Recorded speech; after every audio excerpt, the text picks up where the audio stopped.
David Cameron's vision of the big society might be a distant memory, but charities have always interacted with the public sector and will continue to do so for as long as charities exist.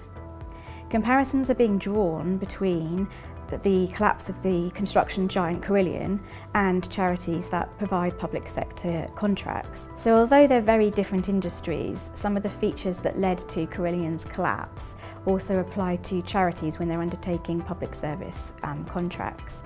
So things like underpricing and short-term funding, all the unsustainable pensions liabilities, and risk exposure, payment risk exposure. All these factors are things that Carillion suffered from and therefore ultimately led to its demise, and they're also things that the charity sector has wrestled with for years when they're entering into arrangements with the state to provide public services.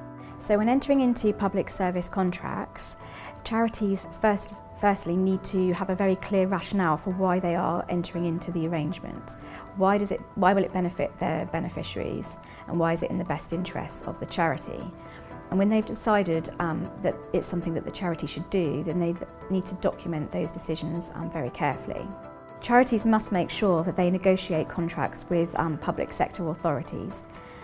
Public sector authorities often present these contracts as non-negotiable, but every contract should be negotiable, and if the public sector authority is unwilling to do so, perhaps questions should be asked at board level about whether or not you should enter into these kind of arrangements. So look at what others are doing. Are they doing it better than you? Would you be better off working together, maybe to pitch for the services or to provide them? And you may be able to collaborate through a contract, or you may prefer to eventually merge if bigger means better, and better services can then be provided for your beneficiaries. You'll then potentially benefit from economies of scale and also share the risks. Think carefully about your payment terms. Will you have enough liquidity to enable you to provide the services? Will you be leading a hand-to-mouth existence? And if possible, negotiate the contracts so that you'll be paid in advance rather than in arrears.